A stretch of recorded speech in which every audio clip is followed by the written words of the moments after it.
की पेनाल्टी लगी 12 साल की। 12 साल तक मुझे शेख अब्दुल्ला सोमई की सेब की बाग की बागबानी करनी पड़ी। जुर्म क्या था? एक बहता हुआ सेब खाया था। ऊंची बोले, जुर्म क्या था?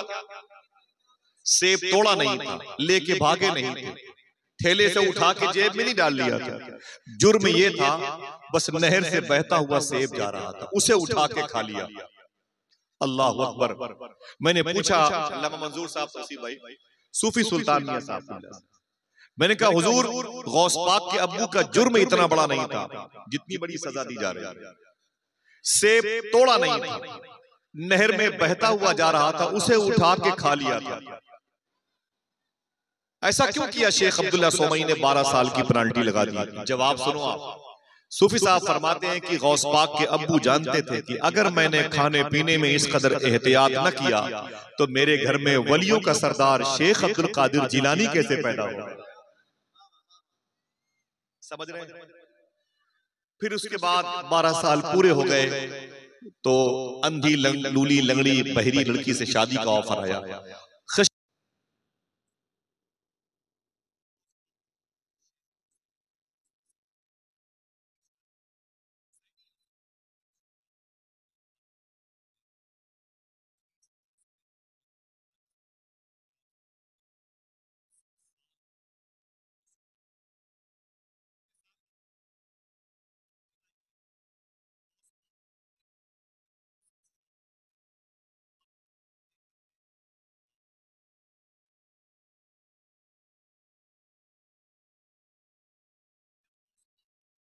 तकरीबन 60 साल की हुई तब उनके घर में पहली बहार बनके जो औलाद आई उसे दुनिया वलियों का ताजदार शेख अब्दुल कादिर जिलानी कहते हैं।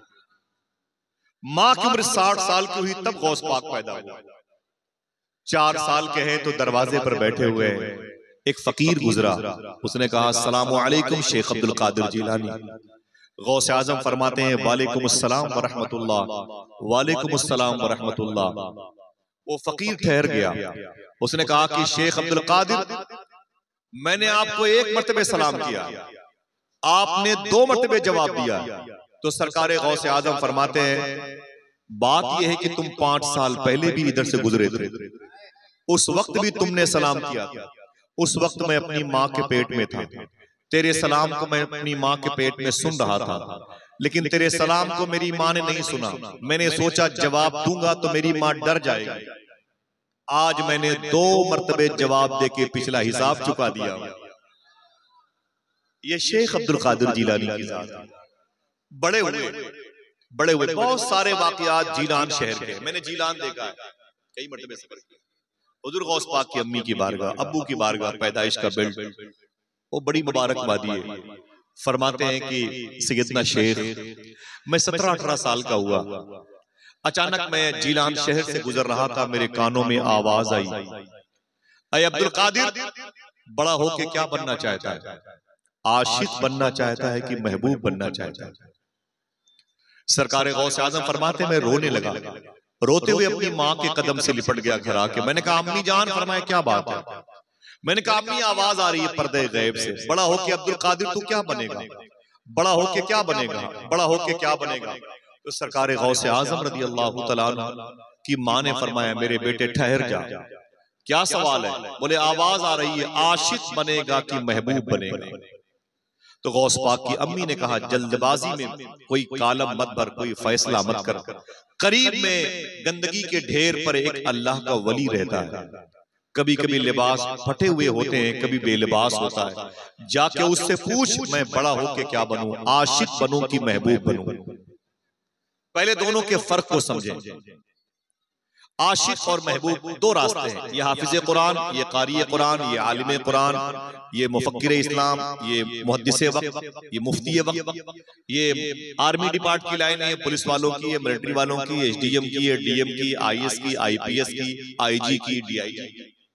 ये डॉक्टर है, एफएमबीएस है, एमयूएमएस है, एमबीबीएस है, ये न्यूरो सर्जन है, हेड स्पेशलिस्ट हैं वगैरह वगैरह। सबके रास्ते अलग अलग होते हैं। ऐसे ही आशिक और महबूब 2 रास्ते अलग अलग। आवाज हुजूर गौस पाक सरकार के लिए आई थी, अल्लाह की बारगाह से बड़ा होके क्या बनेगा? सरकार गौसे आजम की अम्मी जान फरमाती है, मेरे बेटे अब्दुल कादिर करीब में एक दरवेश रहता है, जाके उससे पूछ मैं बड़ा होके क्या बनूं। सरकार गौसे आजम फरमाते मैं उसके पास गया, वो फकीर फटा हुआ लिबास पहन के लेटा हुआ था। मैंने सलाम किया, मेरे सलाम का जवाब दिया। मैंने पूछा कि ओ मर्द कलंदर, बड़ा होके मैं क्या बनूं, आशिक बनूं कि महबूब। उस दरवेश ने कहा, ऐ शेख अब्दुल कादिर वापस चले जाओ, कल आओगे तो इसका जवाब तुम्हें मिल जाएगा। सरकार गौसे आजम फरमाते मेरी रात बड़ी मशक्कतों में गुजरी है। सुबह को नमाज फजर की तकमील के बाद माँ की कदमबोसी की और इजाजत तलब की, तो माँ ने कहा जा बेटे उस दरवेश से मिल के आ जिसने तेरे सवाल के जवाब देने के वादे किए हैं। सैयदना शेख फरमाते हैं मैं अपने घर से निकला, जब वहां पर गया जहां वो फकीर रहता था, तो जगह तो वही थी लेकिन फकीर नहीं था। फरमाते हैं सैयदना शेख अब्दुल कादिर जिलानी कि मैंने लोगों से पूछा भाई इस जमीन पर एक मर्द कलंदर रहता था, बेलिबास फकीर रहता था, वो किधर चला गया? लोगों ने कहा ऐ शेख अब्दुल कादिर उसका कल इंतकाल हो गया। बोलिएगा भी नहीं, जोर से सुनिएगा, उसका कल इंतकाल हो गया। मैंने कहा उसकी तदफीन कहां अमल में आई, उसकी कब्र कहां पर बनी? लोगों ने क्या कहा मालूम है, ऐ शेख अब्दुल कादिर हमें तो उसके दीन धर्म का भी पता नहीं था, कहां से उसके लिए कब्र बनाता, कहां से गुस्साल को बुलाता, कहां उसके लिए कफन। बोले फिर? बोले ऐ शेख अब्दुल कादिर उसके पैरों में रस्सी बांध करके हम लोगों ने उसे जंगल में फेंक दिया। खाल खिंचती है कटती है गर्दन, इश्क करना तमाशा नहीं। 700 रुपए किलो गोश्त खाने वालों इश्क समझ में नहीं आएगा। समझ रहे हैं? अपनी गाड़ी से सिलेंसर निकाल करके गरीब बच्चों यतीम बच्चों की नींद में खलल डालने वालों को इश्क नहीं समझ में आएगा। अपने बुजुर्गों की नमाज पढ़ते वक्त लाठियां गायब करने का इरादा लेकर के मस्जिद के करीब से गुजरने वालों को इश्क नहीं समझ में आएगा। इश्क उसे समझ में आएगा जिसने इमाम हुसैन की जिंदगी पढ़ी है, जिसने हुजूर के ताइफ की लाइफ पढ़ी है, जिसने मखदूमा सुकैना के चेहरे पर तमाचे की निशानियां देखी, जिसके पेट पर पत्थर बंधे हैं वो इश्क समझेगा, जिसने गरीब नवाज का इस्लाम पढ़ा है वो इश्क समझेगा, जिसने हुजूर के गुलामों की शहादतों की दास्तानें पढ़ी हैं उसको इश्क समझ में आएगा। बकिया अब मोटे मोटे कालीन पर कीमती गद्दों पे सोने वालों को इश्क समझ में नहीं आएगा। गालिब ने कहा था ये इश्क नहीं आसान, बस इतना समझ लीजिए एक आग का दरिया है और डूब के जाना है। इश्क किसे कहते हैं? एक शख्स से पूछा गया अगर तुम्हें हुजूर ख्वाब में दिखाई दे तो हुजूर से क्या सवाल करोगे? तो वो रोने लगा। उसने कहा मैं हुजूर से क्या पूछूंगा? ये मुझसे पूछते हो? बोले हाँ। बोले खुदा की कसम मैं हुजूर से कुछ नहीं पूछूंगा, हुजूर से कोई सवाल नहीं करूंगा। कहा क्यों? कहा अगर मैंने हुजूर से कोई सवाल किया तो हुजूर फरमाएंगे तेरे इस सवाल का जवाब तो कुरान में है, तेरे इस सवाल का जवाब तो हदीस में है, तू ये सवाल मुझसे इसलिए कर रहा है कि तूने कुरान नहीं पढ़ा, तो ये सवाल इसलिए कर रहा है तूने मेरी जिंदगी नहीं पढ़ी। तो हुजूर को इस बात से तकलीफ होगी, लिहाजा मैं हुजूर को तकलीफ नहीं देना चाहता। इसे इश्क कहते हैं। क्या समझते हैं कब तक जिंदा रहेंगे? 1954 में इस जमीन पर एक मकतब की बुनियाद रखी गई। अब वो मकतब उनफवाने शबाब की मंजिल पर है। फैज़े कलीमी से पूरी बस्ती शराबोर है। असातिज़ा का इखलास इतना मुबारक है कि अब तो एक मरकजी हैसियत की सूरत अख्तियार कर गया है, लेकिन इसके लिए कुर्बानियां देनी पड़ी है। न जाने कितने ऐसे लोग हैं जिनको कोई नहीं जानता, उनका नाम बुनियाद की ईंटों में लिखा हुआ है, उन्हीं पर ये मुबारक इदारे की अजमतों के मीनार चमक रहे हैं। इश्क क्या है उनसे पूछो। इश्क कुर्बानी मांगता है। अभी 6 दिन पहले मैंने करबला की जमीन पे 2 रात गुजारी है। इमाम हुसैन की शहादत की जगह देखी है, तब इश्क समझ में आए। मौला अब्बास के कटे हुए बाजू की जमीन देखे तो इश्क समझ में आए। हम लोग मुर्ग मुसल्लम खाने वाले लोग हैं, हमें इश्क समझ में नहीं आएगा। रस्मी तौर पर बैठे हुए हैं, रस्मी तौर पर मेरी बात है। सरकार गौसे आजम फरमाते मुझसे लोगों ने कहा ऐ शेख अब्दुल कादिर उसके दीन धर्म का पता नहीं था, हमने उसके पैरों में रस्सी बांध करके उसे फेंक दिया। सरकार गौसे आजम की आंख में आंसू आ गए। आप फरमाते मैंने कहा किधर फेंका? लोगों ने कहा इधर फेंका। गौस पाक फरमाते मैं जलाल की कैफियत में था, मैं उधर गया ना। किसकी बात हो रही है? अल्लाह के वली की बात हो रही है। किसकी बात हो रही है? मर्द कलंदर की बात हो रही है। अल्लाह से बातें करने वाले की बात हो रही है। किताबों में लिखा है कि उसकी लाश को चील और कौवे नोच के खा रहे थे। जो अल्लाह का वली था, उसकी लाशों को चील और कौवे नोच करके खा रहे थे। समझ रहे हैं? सरकार गौसे आजम फरमाते, मैं तशरीफ में वहां पर पहुंचा, मैंने कहा ओ मर्दे कलंदर, वली झूठा नहीं होता, वली वादे से मुकरता नहीं है, वली वादा शिकन नहीं होता, वली वादा खिलाफ नहीं होता। तूने कल मुझसे कहा था आशिक बनोगे कि महबूब, इसका जवाब तुम्हें कल मिलेगा और तुम कल ही निकल लिए। मेरे सवालों के जवाब कौन देगा? नोची हुई लाश से आवाज आई, ऐ अब्दुल कादिर बोल, तेरा सवाल क्या है, बोल। तो सरकारे गौसे आजम फरमाते, मैं बड़ा होके क्या बनूं? आशिक बनूं कि महबूब बनूं? आशिक बनूं कि महबूब बनूं? तो नोची हुई लाश से आवाज आई, ऐ शेख अब्दुल कादिर, अगर तू महबूब बनेगा दुनिया तेरी बड़ी इज्जत करेगी, अगर तू महबूब बनेगा तो तेरा लिहाज रखा जाएगा, अगर तू महबूब बनेगा तो तेरे बड़े लाड और प्यार होंगे, अगर तू महबूब बनेगा तेरी नाज बरदारी होगी, अगर तू महबूब बनेगा तेरे पैरों का धोवन पिया जाएगा, अगर तू महबूब बनेगा तू चलेगा पूरी कायनात चलेगी। ये दर्जे महबूबियत है। और ऐ शेख अब्दुल कादिर, अगर आशिक बनना चाहते हो तो देख लो तुम्हारे सामने आशिक की लाश पड़ी है। एक मिनट सुने आप इसे। थोड़ी सी मशक्कतों में आप वावेला मचाते हो, अब क्या होगा, अब क्या होगा।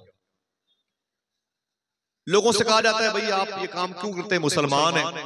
बोलते हैं कि हिंदुस्तान की बीजेपी हुकूमत मुसलमानों को जलील करने पे लगी हुई है, कारोबार तोड़ने पे लगी हुई है, अगर हम हराम नहीं खाएंगे तो हमारा काम नहीं चलेगा।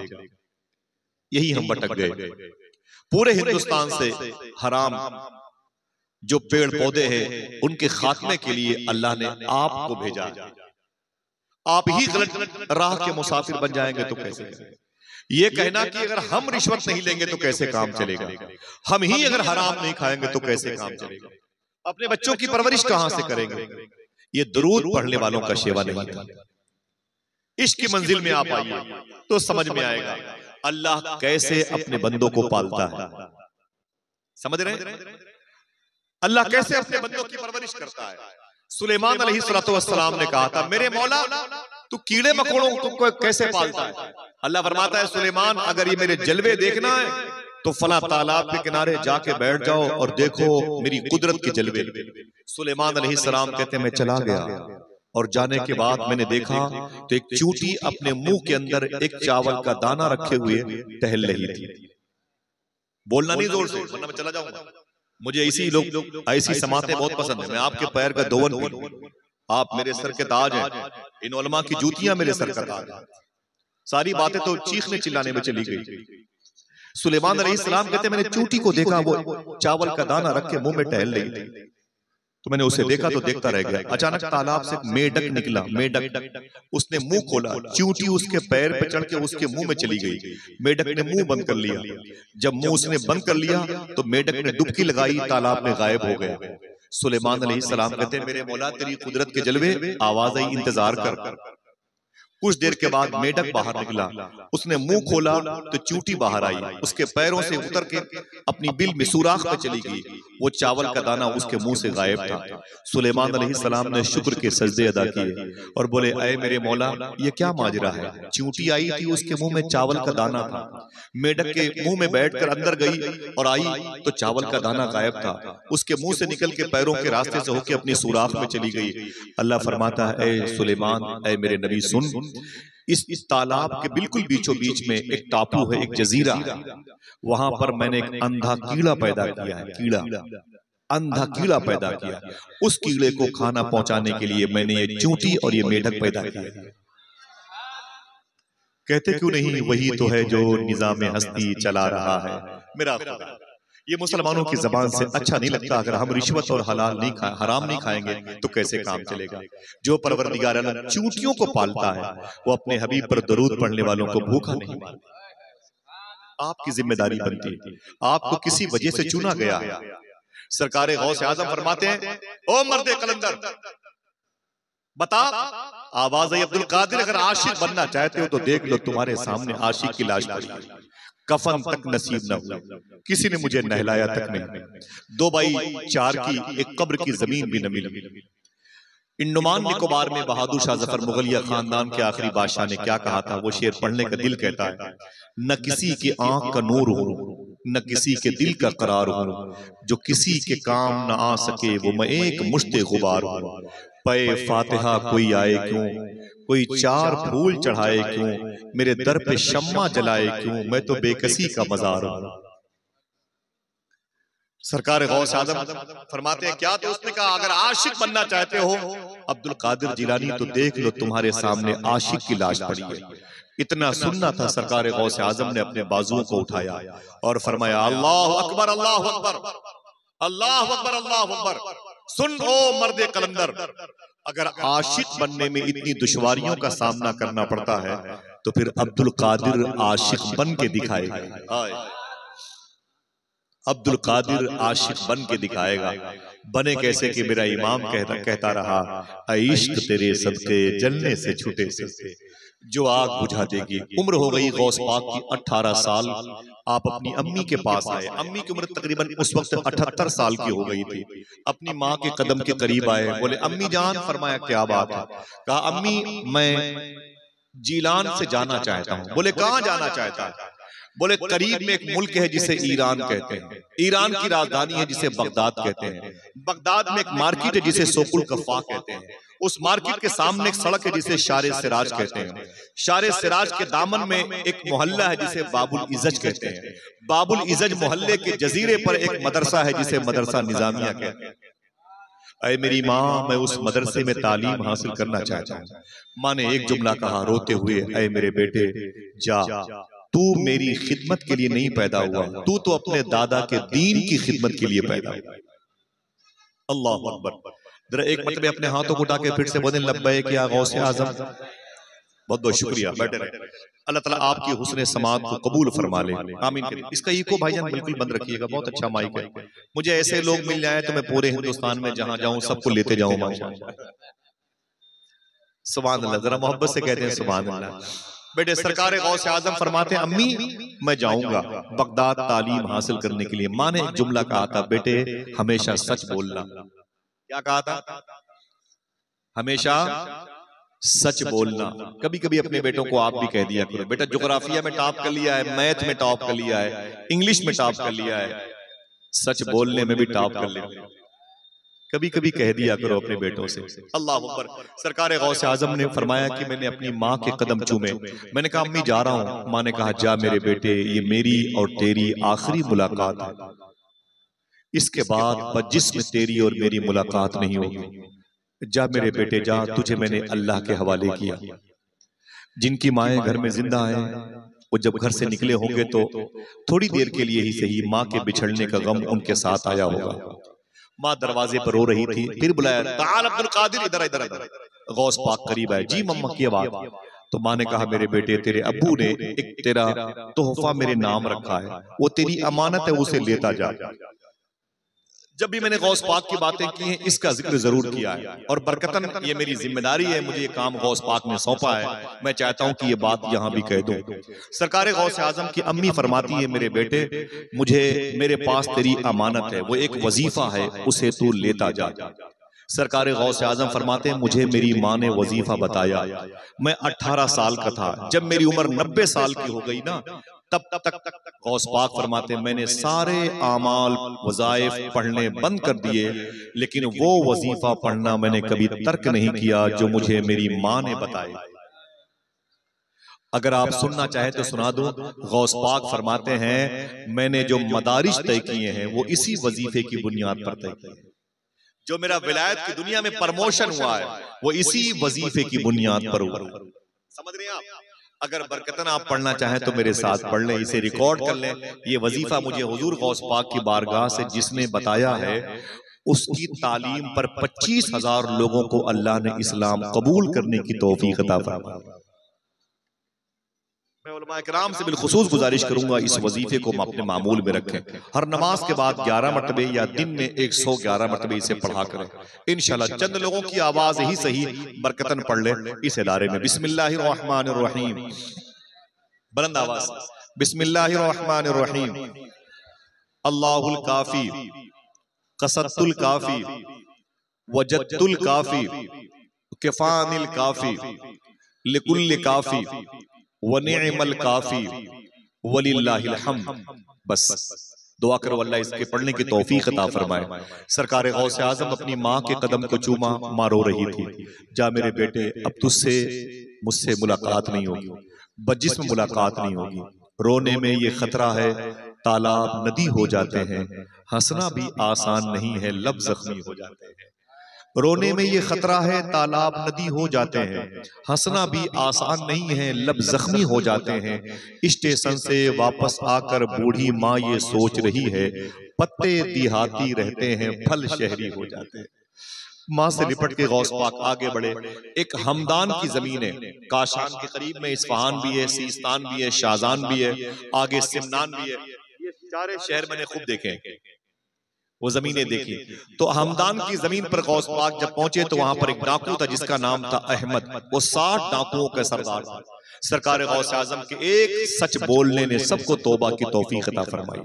वहां से क्रॉस किया गौस पाक बगदाद, इराक के बॉर्डर पर आए, इराक ईरान के बॉर्डर पर आए। वहां से क्रॉस किया तो आप बगदाद शरीफ आ गए।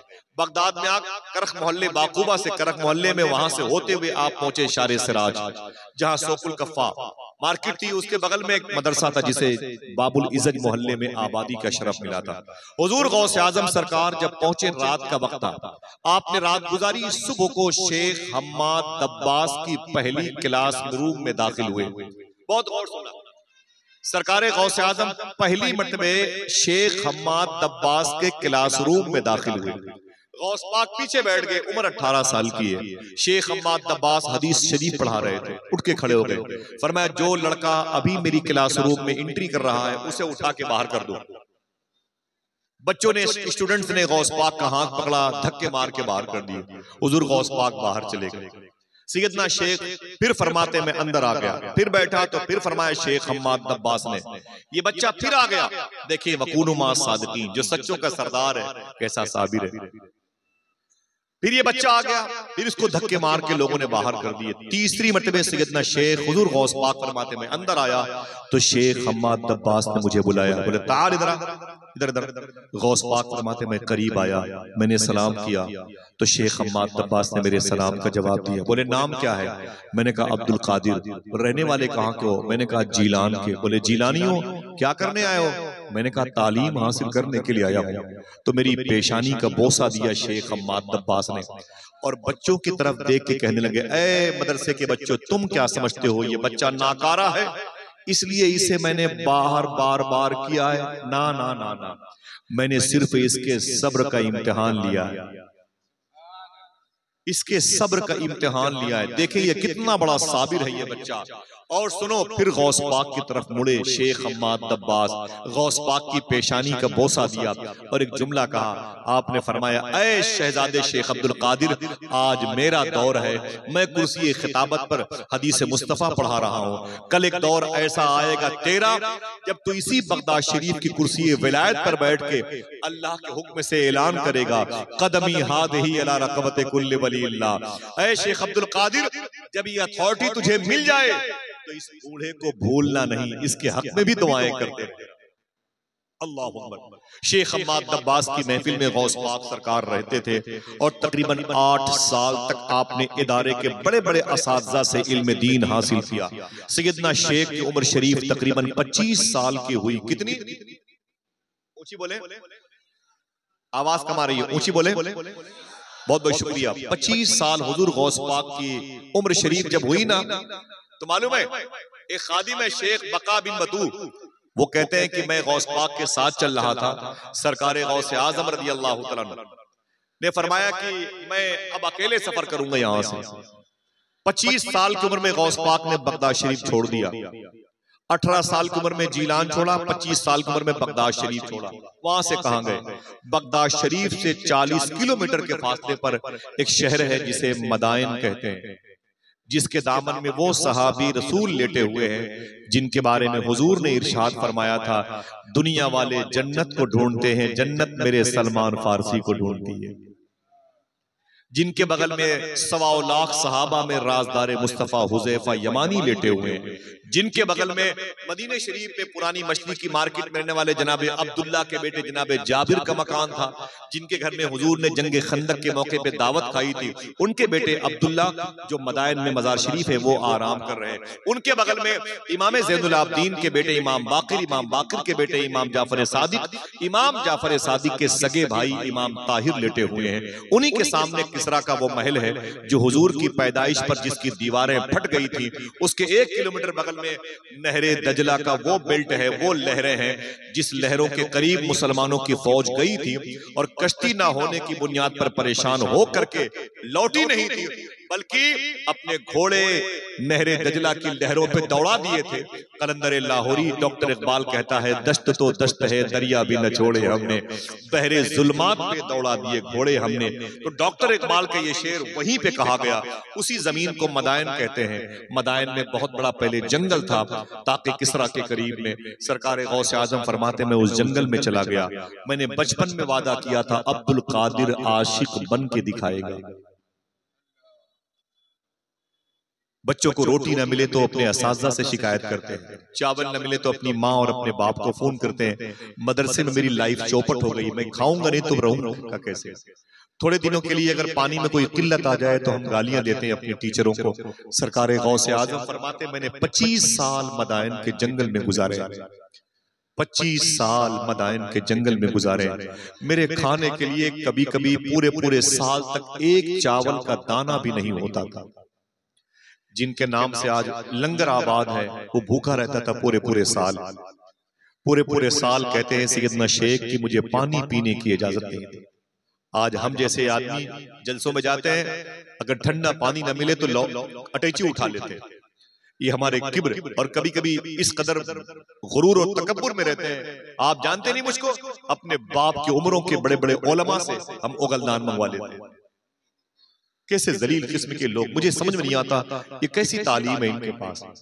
घुटन का एहसास होता है। सरकार गौसे आजम फरमाते 25 साल तक मैं मदाइन के जंगल में था, मेरा एक ही काम था, इल्लल्लाहु इल्लल्लाह इल्लल्लाहु इल्लल्लाह। अगर दिक्कत ना हो तो एक मर्तबे ही सही नारा बोले, इल्लल्लाहु इल्लल्लाह इल्लल्लाहु इल्लल्लाह इल्लल्लाहु इल्लल्लाह। सरकार गौसे आजम फरमाते हैं जब मैं अल्लाह का नाम लेता था तो मेरे चारों तरफ जंगल के दरिंदे आके मेरी आवाज में आवाज मिला के पढ़ा करते थे। मैंने बड़ी आजमाइशों का दौर देखा है। अगर आपको किसी दावत में रोटियां न मिले ना गरम, आप सेल्फी लेकर के गाली देते हैं उसे। चावल के बड़े बड़े ढेले हमारे जूतों के नीचे पड़े होते हैं। रोटियों पर हमारे बच्चे उछलते कूदते रहते हैं। पतीली जिसमें चावल होता है उसे फुटबॉल बना के हम उसकी वीडियो बनाते हैं। कहते हैं साले के पास जब खिलाने के लिए खाना नहीं था तो मुझे दावत क्यों दी। हमें गरीब शख्स की गुर्बत का मजाक उड़ाते हैं। सरकार गौसे आजम फरमाते हैं मैंने 25 साल तक इतनी मशक्कतों में मदाइन में गुजारे, अगर वो मशक्कतें किसी पहाड़ पर डाली जाती तो पहाड़ रेजा रेजा हो जाता। मालूम है, फरमाते हैं दमे नफ्स की वजह से, भूख की वजह से मैं जमीन पर पड़ा रहता था। लोग मुझे मुर्दा समझ करके यतीम लावारिस लाशें जहां डाली जाती थी वहां फेंक देते थे, और फिर मुझे नहलाने वाला, मुर्दों को गुस्ल देने वाला उठा के तख्ते पे रखता। जब मुझ पर पानी डालता था मैं उठ के बैठ जाता था। मुझे डांट के बोलता था अब्दुल कादिर तू जिंदा है, चल बक यहाँ से। फरमाते गौस पाक मेरी आंख में आंसू होते, हु अल्लाह की आवाज मेरे जिस्म से आती रहती है। फरमाते हैं मुझे खाने को कुछ नहीं मिलता था, हरी घास चुन करके खाता था, पेड़ों की पत्तियां मैंने खाई हैं। इश्क की मंजिल सर करना है, कोई बच्चों का खेल नहीं दोस्तों। कोई मेहनत करता है तब जाकर के कहीं वो कुतुबुल वो अक्ताब बनता है, कुतुबुल इंस वल जिन बनता है, कुतुबुल लौह वल कलम बनता है, कुतुबुल अर्द बनता है, कुतुबुल समावात बनता है, कुतुबुल मलाइका बनता है, कुतुबुल लौह वल कलम बनता है। समझ रहे? कोई मेहनत करता है तब जाके। अल्लाह ऊपर। सरकार गौसे आजम फरमाते हैं कि मेरी जिंदगी के 25 साल बड़ी मशक्कतों में गुजरे, यहाँ तक कि मैंने पेट पर 2-2 पत्थर बांधे थे।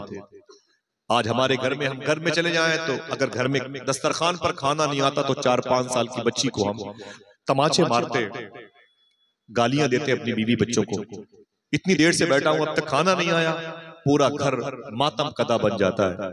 सरकार गौसे आजम फरमाते हैं मेरे पेट पे 2 पत्थर बंधे हुए थे, मैं जमीन पर गिर पड़ता था, भूख की वजह से चल नहीं पाता था।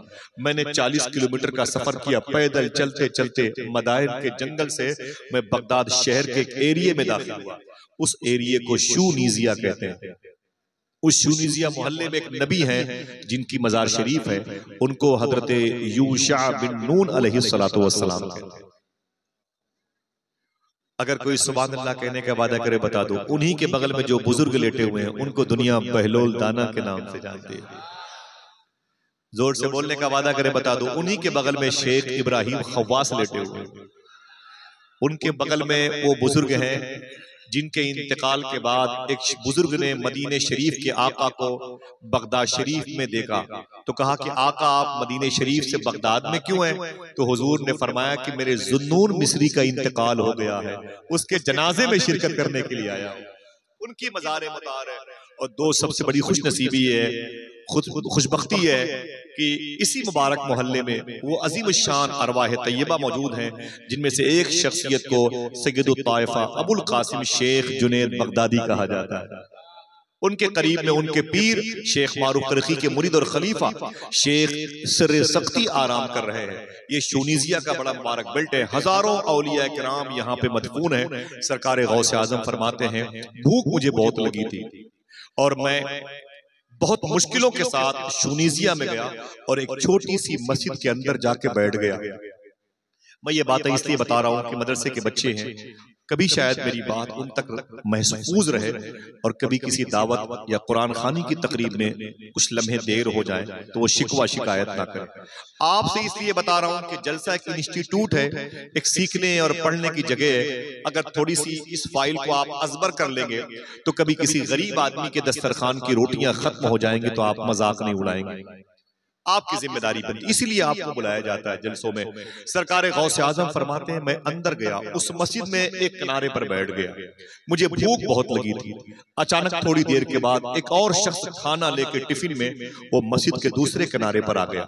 मैं उसे जानता नहीं था, वो मुझे जानता नहीं था। मैं इस वाक्य को पढ़ा तो बहुत रोया था, बहुत रोया था। सरकार गौसे आजम फरमाते उसने अपना झोला खोला, यानी टिफिन खोला उसने, तो उसमें से खाना निकाल के खाने लगा। इसे हसासियत कहते हैं। सरकार गौसे आजम फरमाते भूख मुझे बहुत लगी थी, लेकिन लुकमा वो तोड़ करके अपने मुंह में डालने के लिए उठाता था और भूख की वजह से मुंह मेरा खुल जाया करता था। अल्लाह अकबर। सरकार गौसे आजम फरमाते मुझे उसने देखा तो कहा था कि मुसाफिर इधर आ, इधर आ। तो गौस पाक फरमाते मैं उठ करके बड़ी मुश्किल में उसके पास गया। मैं जाने के बाद मैंने कहा क्या बात है? उसने कहा भूखे हो? मैंने कहा हाँ भूखा हूं। उसने कहा ले खा ले, न ये तेरा है न मेरा है, खा ले।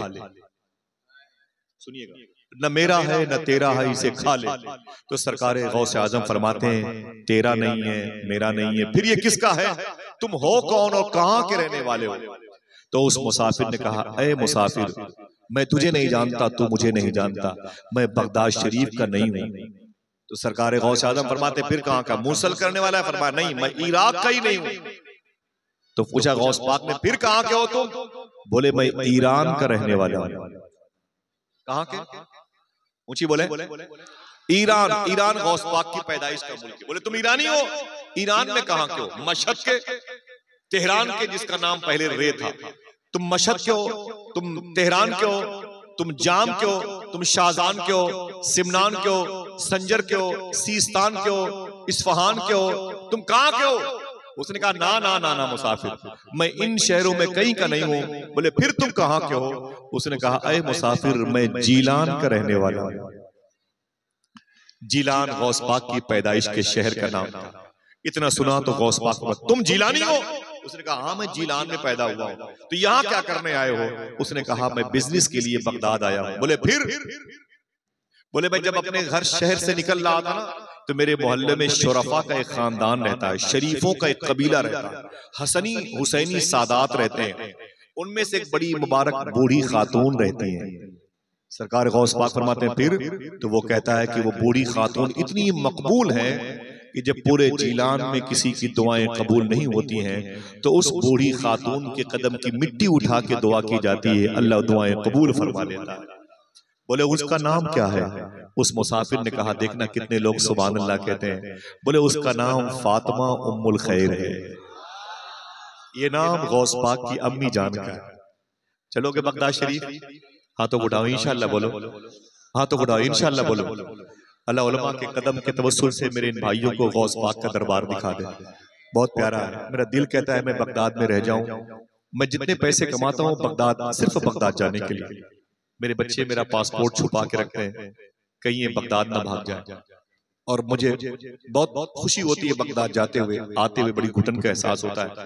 फिर सोचता हूँ कि 4 पैसे जल से जुलूस में मिल जाएंगे तो फिर बगदाद जाने के काम आ जाएंगे, वरना मेरा कोई मिजाज नहीं बनता जल से जुलूस में कभी सफर करने का।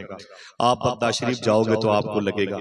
शेख अब्दुल हक मुहद्दिस देहलवी ने सही फरमाया था, अगर कोई गौस पाक की मज़ार शरीफ पर हाजिरी दे तो फिर वो ये ना कहे कि मैंने गौस पाक की मज़ार देखी है, बल्कि वो ये कहे कि मैंने गौस पाक को देखा है।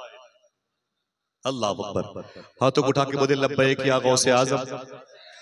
आप जाओगे बगदाद, कहोगे तेरे दरबार में मैंने अजब ये शान भी देखी, तुझे देते नहीं देखा मगर झोली भरी देखी, तुझे देते नहीं देखा मगर झोली भरी देखी। अल्लाह का शुक्र है कि पिछले साल में तकरीबन 4 मरतबे गया था। 11वीं शरीफ में गया, 2 महीना पहले भी गया था, अभी भी हाजिरी हुई। दुआ करें कि गौस पाक की पैदाइश की जो तारीख है वो मेरी बगदाद में गुजर जाए इंशाअल्लाह। आप सबके साथ गुजरे, बड़ा प्यारा है रोजा सैयदना शेख का। याद आती है तो बहुत अजीब सी तकलीफ होती है कि क्यों चलाया बगदाद शरीफ से। शहादत की मौत ही के बहाने बगदाद में रह जाता है। सोचता हूँ काश बगदाद में घर अपना बनाते जाते, देखते आपके दरबार को आते जाते। काश बगदाद में घर अपना बनाते जाते, देखते आपके दरबार को आते जाते। हाथ खाली है तेरे शहर से जाते जाते, जान होती तो मेरी जान लुटाते जाते। अभी हमने और आपने गौस पाक की बारगाह के फैज़े याफ्ता लोगों की ज़ियारत का जज्बा अपने अंदर पैदा नहीं किया। जितने पैसे हमारे यहाँ लेटरिन में, टाइल्स में और वाश बेसन में लगे हुए हैं, अगर यही पैसे कुछ संभाल के रख लिए जाएं तो बगदाद देखा जा सकता है। वरना आपके पैसे में खराब नहीं करूंगा। अल्लाह ताला सबको गौस पाक का दरबार दिखाए। मेरा शेख अब्दुल कादिर को पढ़ना है तो आला हजरत को पढ़ो। मेरा इमाम कहता है शुक्र के जोश में जो है वो तुझे क्या जाने, खिद्र के होश से पूछे कोई रुतबा तेरा। गौस आजम समझ में नहीं आएंगे, ऐसे नहीं समझ में आएंगे। सरकार गौस आजम खड़े हैं अपनी दरबार के करीब में, हुजरे के करीब में, फरमाते हैं मेरे दादा मदीने वाले आका ने फरमाया था, मन ज़ारा कब्री वजबत लहू शफाअती, जिसने मेरे रोजे की ज़ियारत की उस पर मेरी शफाअत वाजिब है। गौस पाक फरमाती है मेरे दादा ने फरमाया, मैं उनका बेटा अब्दुल कादिर कहता हूं, जो मेरी इस गली से गुजर जाएगा उस पर मेरी शफाअत वाजिब है। 2005 में इंतकाल हुआ मुफ्ती इराक मुफ्ती अब्दुल करीम बियारवी का। उनसे पूछा गया कि गौस पाक ने फरमाया कि जो मेरी इस गली से गुजर जाएगा उस पर मेरी शफाअत वाजिब है, इस कौल के बारे में क्या कहते हो? तो मुहद्दिस इराक मुफ्ती अब्दुल करीम बियारवी फरमाते हैं, मुझे नहीं मालूम गौस पाक ने ये क्यों कहा, जो इस गली से गुजर जाएगा उस पर मेरी शफाअत वाजिब है। हाँ इतना मुझे मालूम है, मैंने मदीने वाले आका को इस गली से बारहा गुजरते हुए देखा। अल्लाह अल्लाह, ये गुजरगाह है मुस्तफा है। सरकार गौस आज़म फरमाते सुनो, विलायत मेरे घर की खूंटी पे टंगी रहती है, विलायत मेरे घर की खूंटी पे टंगी रहती है।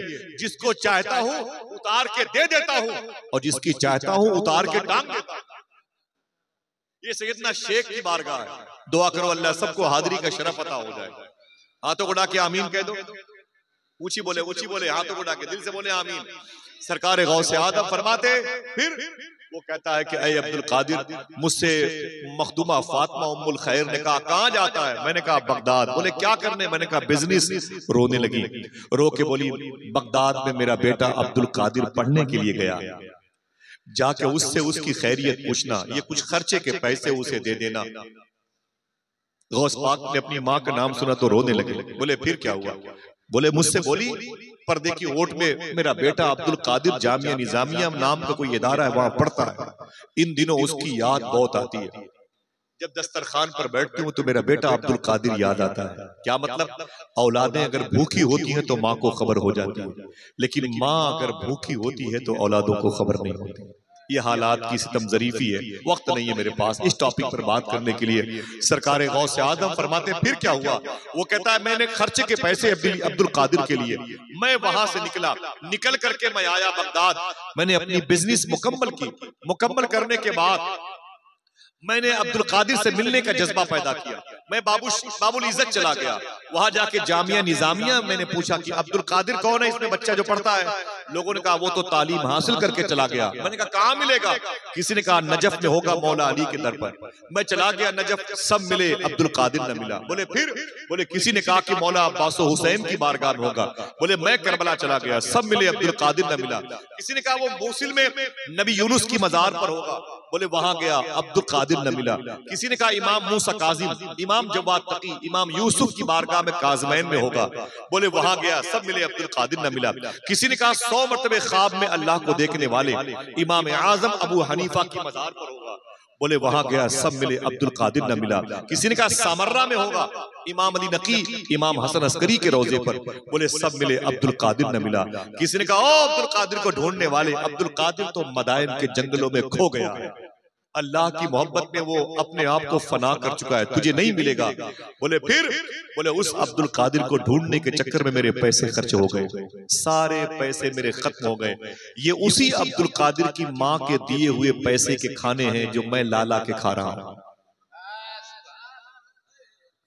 नारे तकबीर, नारे तकबीर, नारे रिसालत, हजरत अल्लामा आसिफ रज़ा सैफी। उसी अब्दुल कादिर के पैसे हैं जो मैं खाना खा रहा हूँ। इसलिए मैंने कहा खा ले, न मेरा है न तेरा है इसे खा ले, न मेरा है न तेरा है इसे खा ले। सरकार गौसे आजम रोने लगे। उसने कहा आप रोते क्यों हैं? तो सरकार गौसे आजम फरमाते हैं जिस अब्दुल कादिर को तो ढूंढ रहा है वो मैं हूं। खड़ा हो गया। कहा शेख अब्दुल्ला जिलानी के पोते हो? फरमाया हाँ। कहा शेख मूसा जंगी दोस्त के बेटे हो? कहा हाँ। कहा फातिमा उम्मुल खैर तुम्हारी माँ का नाम है? कहा हाँ। कहा आयशा जिलानी के तुम भतीजे हो? कहा हाँ। कहा तेरा छोटा भाई अब्दुल्ला जिलानी है, तुम हसनी हो? कहा हाँ। उसने गौस पाक की पेशानी चूमी। कहा उस शरीफों के खानदान से तुम्हारा ताल्लुक है? फरमाया हाँ। बोले फिर ये अपना हुलिया क्या बना रखा है? गौस आजम फरमाते मैंने बचपन में वादा किया था अब्दुल कादिर आशिक बन के दिखाएगा। उसने कहा अब्दुल कादिर इससे पहले तुम मेरे मेहमान थे, मैं मेजबान था, अब तुम मेजबान हो, मैं आपका मेहमान हूं। अगर कहोगे तो खाऊंगा, नहीं कहोगे तो नहीं खाऊंगा। गौस पाक सरकार ने उस मेहमान को अपने साथ खाना खिलाया और खाना जब खा चुके ना तो वो जो बचे हुए पैसे थे गौस पाक की अम्मी की गौस पाक सरकार को दिए गए। हमारे पास होते हम पासबुक लेकर के उसमें जमा कर देते बैंक में। गौस पाक ने उन पैसों को जमा नहीं किया, उसे खर्चे के पैसे दिए और देने के बाद बगदाद की मंडी में चले गए और खाना खरीदा, फ्रूट्स खरीदे, मेवा जात की चीजें खरीदी, खाने पीने की अशिया खरीदी, नौकर चाकर को बुलाए और सबके सरों पे खाने के टोकरे ला दिए और फरमाया ऐ लोगों बगदाद की हर गली से गुजरो, अगर कोई भूखा हो तो उसे अब्दुल कादिर की का लंगर के खाने खिला दो, अगर कोई प्यासा नजर आए तो उसे ठंडे मशरूब पिला दो और बता दो कि अब्दुल कादिर के रहते हुए कोई भूखा नहीं रहेगा। पूरे पैसे गौस पाक सरकार ने उसी दिन खर्च कर दिए। एक दोस्त से मुलाकात हुई, उसने कहा अब्दुल कादिर कल तो पेट पर पत्थर बंधे हुए थे और आज ये लंगर पे लंगर चल रहा है। सरकार गौसे आजम फरमाते हैं ये पैसे मुझे मेरी माँ ने भेजे, जिनकी माएं जिंदा है जरा ऊंची बोले, मुझे ये पैसे मेरी माँ ने भेजे। तेरी माँ ने ये पैसे तुझे बांटने के लिए? फरमाया नहीं, मुझे खर्चे के लिए भेजे। बोले फिर तूने सारे पैसे खर्च कर दिए? फरमाया मैंने सारे पैसों के लंगर तकसीम कर दिए। उसने कहा अब्दुल कादिर अजीब इंसान है, कल क्या खाएगा? तो सरकार गौसे आजम फरमाते हैं जिस रब ने मुझे आज इतना दिया है वो कल अब्दुल कादिर को भूखा नहीं मार देगा। यही वजह है कि गौस पाक के लंगर खाने पर एक जुमला लिखा हुआ है, फरमाते मैंने नेकियों की फाइल उलट पलट के देखी, पब्लिक को अल्लाह की बारगाह में खाना खिलाने से बड़ी नेकी मुझे नहीं मिली। फरमाते सूफी सुल्तान मियां साहब किबला की जिनके घरों के दरवाजे बड़े मोटे होते हैं उन घरों के बच्चे बड़े बीमार रहते हैं। जिनके दरवाजों पे कुत्ते भूखे सोते हैं उनकी तीसरी चौथी नस्लें भी भूखी सोएंगी। सरकार गौसे आज़म फरमाते हैं अगर खिला के खाओगे तो हमेशा तुम्हारी नस्लें खाती पीती रहेंगी, अगर दिखा के खाओगे तो खाने के बाद दवाओं की भी जरूरत पड़ेगी। समझ गए? सरकार गौसे आज़म रज़ी अल्लाह तआला अन्हु अपनी हयात मुबारका में सैयदना शेख ने अपनी हयात मुबारका में तकरीबन 1.25 लाख लोगों को सच्ची तौबा की तौफीक दिलवाई। एक हफ्ते में 2 तकरीर करते थे, हर तकरीर में 400 लोगों को अल्लाह अपना वली बनाया करता था। 70 हजार का मजमा होता था आपकी एक तकरीर सुनने के लिए। इंसानों की तादाद से ज्यादा जिन्नात गौस पाक की तकरीर सुनते थे, उनसे ज्यादा फरिश्ते गौस पाक की तकरीर सुनते थे। बड़ी लंबी बात है, मुझे बतानी नहीं, बस एक बात और सुन ले। बस गौस पाक सरकार के हाथों पे तकरीबन 5000 ईसाइयों और यहूदियों ने कलमा पढ़ा है। कोई है जो सुभान अल्लाह कहते? 5000 यहूदियों और ईसाइयों ने कलमा पढ़ा है। सरकार गौसे आज़म की मुबारक कलमा कैसे लोग पढ़ते थे बता दूं, एक बात सुन ले, ठीक है? अगर ये जज्बा आपके अंदर पैदा हो गया सखावत का तो आप कादरी कहलाओगे। क्यों? इसलिए कि कादरी कंजूस नहीं होता, कादरी बखील नहीं होता, कादरी बखील नहीं होता। सखावत है तो आपके अंदर कादरियत है। सरकार गौसे आज़म कलमा कैसे पढ़ाते थे लोगों को? बगदाद की मंडी में एक यहूदी आया घोड़ा बेचने के लिए। जब उसने घोड़े की कीमत मंडी में लाके लगाई तो उसकी कीमत 5000 5000 5000। कोई एक आदमी बोले घोड़े की कीमत कितनी थी? आवाज नहीं आई। 5000। बहुत बहुत शुक्रिया। मैं चाहता हूं कि आप ऐसे बैठे हैं, मुझे बहुत अच्छा लगता है। और जब गौस पाक के बेटे हुजूर कायदे अहले सुन्नत सैयद शबाहत मियां शाह साहब किबला आएंगे ना तो इंशाल्लाह कोई खामोश ना रहेगा इंशाल्लाह। बोले मैं चाहता हूं कि आप अभी आराम कर लें, बाद में फिर आप खामोश न रहिएगा इंशाल्लाह। और उसके बाद हिंदुस्तान का वो शोर आफाक लहजा जिसे दुनिया मोहतरम मोहम्मद अली फैजी के नाम से जानती है, वो ढेर सारी नातें मनकबतें पढ़ेंगे और हुजूर मुफ्ती साहब किबला के इदारे के असातिज़ा को बगलगीर होकर के मुबारकबादियां पेश कीजिएगा इंशाल्लाह। ठीक है, जरा हाथ उठा के फिर से बोलें लब्बैक या गौसे आज़म। बस बस बस सुने, बहुत बहुत शुक्रिया आपका। सरकार गौसे आज़म कलमा कैसे पढ़ाते थे? पिस्टल के वजह से, ये तलवारें, नेज़े, ना ना ना ना, अंदाजे तबलीग कैसा था सैयदना शेख का? बगदाद की मंडी में यहूदी आया, उसने घोड़े को लाया बेचने के लिए। घोड़ा बड़ा कीमती था, घोड़े की कीमत 5000 5000 5000 5000। शाम तक वो घोड़े की कीमत अपनी जबान से अदा करता रहा, घोड़ा न बिका। सूरज डूबा, उसका दिल डूबा, परेशान हो गया। जब शाम होने लगी तो और परेशान हो गया। थोड़ी देर के बाद उसने अपने घोड़े की कीमत 5000 से कम करके 2000 में कर दी। अब ये घोड़ा कितने का? अब 2000 का 2000 का। जैसे उसने 2000 कहे ना वैसे ही गौस पाक उस बाजार में आ गया। हुजूर सैयदना शेख उस मंडी में आ गए। जैसे ही गौस पाक उस बाजार में आए ना तो सीधे उस घोड़े वाले के पास उसकी पीठ पर हाथ रखा गौस पाक ने। आवाज समझ में आ रही है? बोले बहुत बहुत शुक्रिया। उसकी पीठ पर हाथ रखा सैयदना शेख ने। हाथ रखने के बाद गौसे आजम सरकार फरमाते हैं ये घोड़ा कितने का? उसने कहा कितने का? 2000 का। गौस पाक फरमाते हैं घोड़ा सस्ता है, इसे और महंगा होना चाहिए। अल्लाह मंजूर साहब तो घोड़ा और महंगा होना चाहिए, तुम इसे क्यों बेचते हो इतना सस्ता? उसने कहा ना ना ना ना ना, ये घोड़ा दिन में 5000 की कीमत का बिक रहा था, लेकिन मैंने कीमत तो लगाई थी, बिका नहीं। अब रात हो गई तो इसकी कीमत मैंने कम कर दिया, इसे मुझे बेच के जाना है। बोले क्यों? वो रोने लगा। उसने कहा ऐ शेख अब्दुल कादिर, मेरी बेटी जवान है, उसकी शादी करना है और मेरे पास पैसे नहीं है। औने पौने में बिक जाएगा तो थोड़ी सी इज्जत बच जाएगी, बारातियों के खाने पीने का इंतजाम हो जाएगा, इसलिए मैंने इस घोड़े को बेचना जरूरी समझा है। सरकार गौसे आजम फरमाते कितनी कीमत? कहा 2000। कहा दिन में कितनी कीमत थी? कहा 5000। देखना कितने लोग सुभान अल्लाह कहते हैं। सरकार गौसे आजम ने फरमाया ये घोड़ा मैं खरीदूंगा। आपने अपनी जेब से 5,000 रुपए निकाले। मैंने धीमे से इसलिए कहा कि ताकि आप सुन लें इसे। हमारे यहाँ बहुत लोग हजरत बाजार जाएंगे झोला और पैसा लेके ना, तो चाय खाने पर बैठे रहेंगे, वहीं असर भी निकल जाएगी, मगरिब भी निकल जाएगी, और पूछा जाएगा चाचा क्या करने आए हो? बोले सब्जी खरीदने आया हूँ। और तो 3 घंटे हो गए अखबार याद कर रहे हो, गए नहीं? बोले अभी लौकी जो है ना 20 रुपए की एक दे रहा होगा, अंधेरा हो जाएगा तो वो 10 रुपए की 3 देगा। उसी अंधेरे का इंतजार कर रहे हैं। क्या सितम जरीफी है भाई, क्या हिमाकत है। अल्लाह अकबर। पता ही नहीं था इसे इस्लाम कैसे फैला है, इसे पता ही नहीं था कि इस्लाम कैसे फैला है। इसको पता ही नहीं कि लौकी बेचने वाला जब बाजार आ रहा था ना, तो उसकी 4 साल की बच्ची रो रही थी। कहा अब्बू मेरे चेहरे पर जो उंगलियों के निशान है मेरे मास्टर ने मुझे मारे हैं। बाप अपनी बेटी को सीने से लगा के बोला क्यों क्यों क्यों?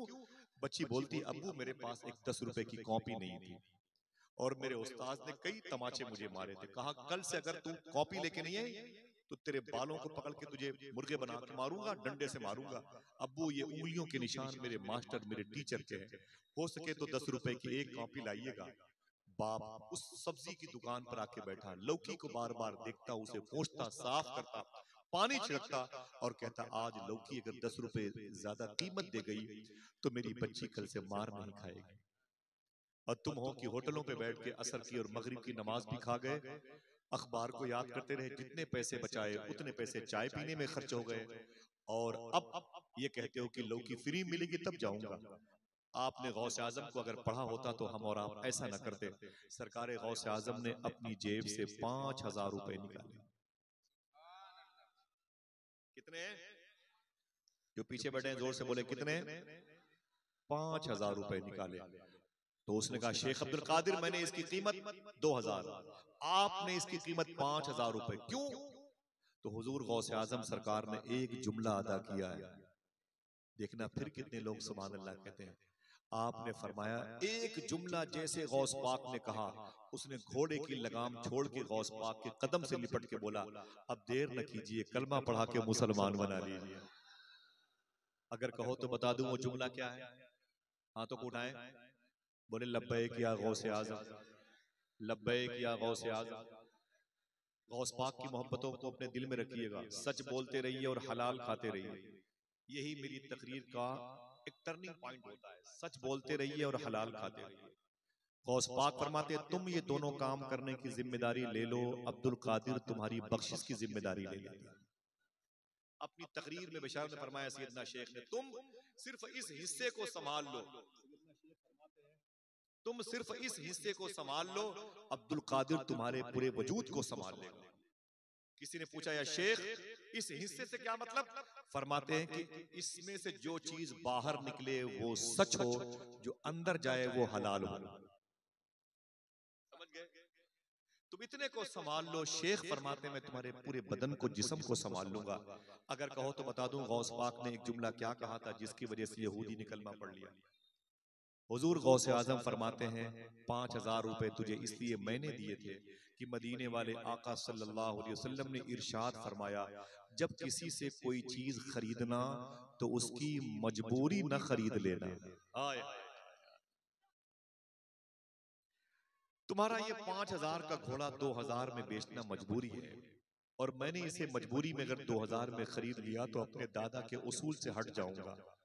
इतना सुनना था, उस यहूदी ने कहा ऐ शेख अब्दुल कादिर, जो मजहब इस्लाम यहूदियों के लिए भी इतनी कुशादगी रखता हो वो अपनों पर कितनी मेहरबानी करेगा, मुझे कलमा पढ़ा के इस्लाम कबूल करने। ये शेख अब्दुल कादिर जिलानी का तुर्र इम्तियाज था, आपका तरीके तबलीग था, यही आज हमारे अंदर नहीं पाई जाती। रुसवाइयां हिंदुस्तान के मुसलमानों के अंदर सिर्फ बेस ही है, हमने गौसे आजम और गरीब नवाज के उसूल को छोड़ दिया। मालूम है गौसे आजम सरकार, एक मिनट बात है मुझे सलाम करने की इजाजत दीजिएगा, सरकार गौसे आजम कैसे लोगों की खिदमत करते थे, और आज ब्रांडेड जूते पहन करके यूं बैठेंगे लोग, यूं बैठेंगे पैर लाएंगे ताकि किसी गरीब नमाजी इधर से गुजरे तो उनके जूतों पे नजर जाए, उसको तकलीफ हो, अपनी गुर्बत का, उसकी गुर्बत का मजाक उड़ाए, और उसके घरों के सामने हम अपने ऊंचे मकान बना लें ताकि उसकी तरफ से बेतवज्जही हो जाए, उसकी गाड़ियों के मुकाबले में अपनी अच्छी गाड़ी ला के रख दें ताकि उसकी गाड़ियों की वैल्यू खराब हो जाए। हमारे बच्चे उसके बच्चे की सूखी रोटी के मुकाबले में सेब खाएं ताकि उसके बच्चों को उनकी औकात का पता चले। आज ये हमारी सोच है, हमें पता नहीं है। गरीब नवाज सरकार अजमेर शरीफ में जब किसी हिंदू भाई की लड़की जवान होती थी तो उस लड़की के बाप को उसकी शादी की फिक्र उतनी नहीं होती थी जितनी फिक्र उस हिंदू लड़की की शादी की गरीब नवाज को रहा करती थी। पूरा हिंदुस्तान आज गम कदा बना हुआ। हुजूर गौस पाक ने क्या किया मालूम है? एकदम मजार शरीफ के गौस पाक के सामने 1 किलोमीटर के फासले पर नहरे दजला है। एक आदमी नहरे दजला क्रॉस करने के लिए गया तो मल्लाह से बोला, बाबा मुझे उस पार भेज दो। उसने कहा कि पैसे? पैसे नहीं है मेरे पास, गरीब आदमी हूं। उसने कहा कश्ती तेरे बाप की है, चल निकल, चल चल बाहर चल, कश्ती तेरे बाप की है। वो गरीब रोने लगा। उसने कहा पैसे नहीं है, मेरे बच्चे इंतजार कर रहे हैं। सरकार गौसे आजम के शहर का वाकया है। जैसे वो रोया ना वैसे ही एक साहब आ गए, बोले भाई रोते क्यों हो मुसाफिर? उसने कहा उस पार जाना है, मेरे पास पैसे नहीं है। तो उसने कान में कहा अजीब आदमी हो, अब्दुल कादिर के शहर में अब्दुल कादिर के होते हुए आंसू बहाते हो। बोले क्या मतलब? बोले जा अब्दुल कादिर के पास जा। बात खत्म। सरकार गौसे आजम की बारगाह में आके बोला हुजूर एक मल्लाह है, कश्ती से आदमी को इस तरफ से उस तरफ करता है, मुझे नहीं लेके गया, पैसे मेरे पास नहीं है, धक्के मार के भगा दिए। सरकार गौसे आजम ने एक थैली में सोने के बिस्किट दिए। होश उड़ जाए, सोने की बिस्किट, सोने की टॉफी, समझ रहे हैं? सोने के बिस्किट, सोने के सिक्के दिए थैली में कई, और रख करके बोले ये पैसे जाके उस मल्लाह को दे देना और उससे कहना ये तेरी सारी जिंदगी के गरीब मुसाफिरों के किराए हैं। बोले बोले बोले वकूनु मा सादिकीन। अगर कोई सच्चों का सरदार बना तो कैसे बना? 900 साल से लेके अब तक, अब से लेके इमाम मेहदी तक उसने कुर्बानियां दी हैं। सखावत, जुहद, शब्बेदारी के पाकीज़ा आपने उसूल कायम की, आइन और आर्टिकल कायम किया है। फरमाया जाके उसे दे देना, उससे कहना खबरदार किसी गरीब मुसाफिर से पैसे मत लेना और उसको मेरा नाम न बताना, उसको मेरा नाम न बताना। वो गरीब आगे गया, उसने पैसे की सिक्के की थैली उसके मुंह पर फेंकी। ओ मल्ला पकड़, सारी जिंदगी के गरीब मुसाफिरों के किराए में इसे रख ले, रख ले, और खबरदार अब किसी से पैसे न मांगना, अब किसी से पैसे न मांगना। उसने जब देखा तो उसमें सोने के सिक्के थे, उसकी तो बत्ती जल गई। उसने कहा यार ये बता ये पैसे कहाँ थे? उसने कहा तुझको इससे क्या? कहानी फिर भी बता दी ये पैसे कहाँ थे? बोले तुझको इससे क्या, चल मुझे उस पार भेज, कभी किसी गरीब से पैसे न मांगना। उस मल्लाह ने क्या कहा मालूम है? और किनारे लेके आया, फरमाया पैसे किसने दिए मुझे बता। उसने कहा तुझको इससे क्या? तब उस मल्लाह ने कान में एक जुमला कहा, मैं जानता हूं ये काम बगदाद में सिर्फ शेख अब्दुल कादिर जिलानी किया करते हैं। आज वही काम करने की जरूरत है। आपके पास पैसे हों तो आप हुजूर का दीन फैलाएं, आपके पास जबानी लिसानी ताकत हो तो हुजूर का दीन फैलाएं, आपके पास बदनी ताकत हो तो हुजूर का दीन फैलाएं। तब न ये मुबारक किले हमें हलाल व हराम की तमीज का पाकीज़ा उसूल की एक निसाब देंगे, किताब देंगे, जो हमारे बच्चे पढ़ करके अपने माँ बाप के बुढ़ापे का सहारा बने या न बने, मगफरत का सामान जरूर बन जाए इंशाअल्लाह। कहते हैं तो सच बोलना और हलाल खाना ये कादरियों का शेवा है। अगर मुसलमान इस दौर में सिर्फ सच बोलने लगे और हलाल खाने लगे तो सूफिया फरमाते हैं कि हिंदुस्तान का जो मुस्तकबिल करीब और बईद का मामला है वो रोशनो ताबनाक हो जाएगा। सारी जिल्लत और रुसवाई का बेस मुसलमानों की हरामखोरी है, सच से दूरी है और हलाल से दूरी है। मैंने पूछा सूफी साहब से, चोर गौस पाक के दरबार में आया था, उसे अब्दाल बना दिया गया। वाह! अरे चोर को कहीं आईजी बनाया जाता है, चोर को डीआईजी बनाया जाता है, चोर को पहले कैद में रखा जाता है, फिर वो जुर्म की सजा काटने के बाद बाहर निकलता है, तैयारी करता है, तब वो जाके कहीं वो नीचे से ऊपर जाता है, home guard, police, military, army, IAS, IPS, IG, DIG होते हुए जाके आगे जाता है। गौस पाक ने पहले ही चोर को अब्दाल बना दिया। ये क्या मतलब है? अब्दाल कैसे बनता है मालूम है? कोई शख्स इंसान होगा, इंसान होने के बाद वो परहेजगार होगा, उसे मोमिन कहा जाएगा, और परहेजगार होगा मुत्तकी कहा जाएगा। मुत्तकियों की जमात से आगे निकलेगा तो स्वालिहीन कहा जाएगा। स्वालिहीन की जमात से आगे निकलेगा तो उसे अल्लाह अगर चुन लेगा अपना वली बनाएगा। जब वली बना लेगा अल्लाह अपनी तजल्ली लाइट रोशनी दिखाएगा। संभल गया तो सालिक बन जाएगा, बिखर गया तो मरजूब बन जाएगा, सालिक बन गया तो आगे जाएगा। जहां अबरार की मंजिल है, जहां औताद की मंजिल है, उसके आगे जाके अब्दाल की मंजिल है।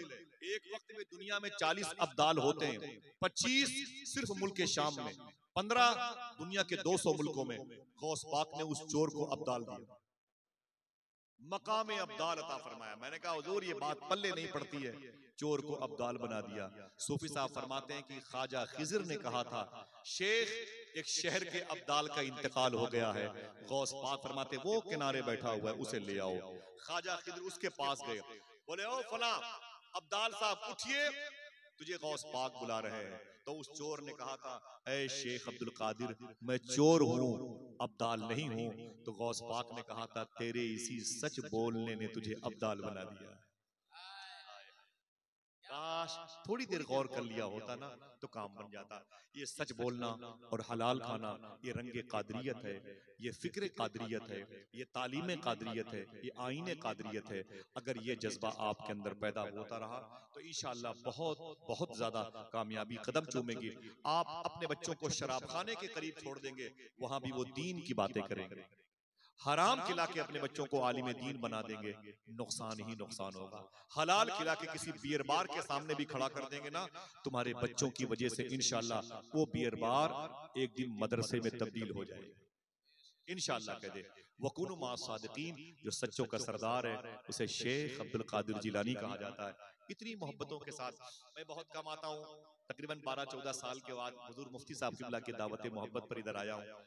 मेरी अंदर खामोशी है और मैं बड़ी खामोशी से बातें करता हूँ, और मैंने सोचा भी नहीं था इतनी मोहब्बतों के साथ आप आसान लहजे में गुफ्तगू सुनेंगे। बहरहाल तकलीफ के लिए समातों के लिए मादरत चाहता हूँ। दुआ करे अल्लाह हम सबको हुजूर गौस पाक की बारगाह में रखे, हुजूर गौस पाक की निगाह में रखे, हम सबको जामेउल जिलानी की ज़ियारत का शरफ अता फरमाए, हम सबको मकबरे जिलानी में नियाज मंदाना हाज़िरी की तौफीक अता फरमाए। आज हुजूर गौस पाक की बारगाह में जिस खादिम की ड्यूटी हो अल्लाह उसके जूतों के सदक़े तुफ़ैल में इन उलमाए किराम के आबा व अजदाद पर, इनके अमजाद पर, इनके हम असर मशाइख पर करम फरमाए। सुनने वालों में जो लोग बैठे हुए हैं इनके घरों में कोई बीमारियां हों तो सैयदना शेख के नामे मुबारका की बरकतों से अल्लाह तबारक व तआला उसे शिफा में तब्दील फरमा दे। आमीन कह दें। कोई बात शरा के खिलाफ मेरी जबान से निकली है तो मैं तौबा करता हूँ। अस्तगफिरुल्लाह कुल्ल ज़ुनूबी या सत्तार या गफ्फार बिहक़्क़ि हज़रत मुहम्मद मुस्तफ़ा सल्लल्लाहु तआला अलैहि वसल्लम। इजाज़त दीजिए, फिर किसी मौके पर मुलाकात होगी इंशाअल्लाह। अस्सलामु अलैकुम व रहमतुल्लाहि व बरकातुहू।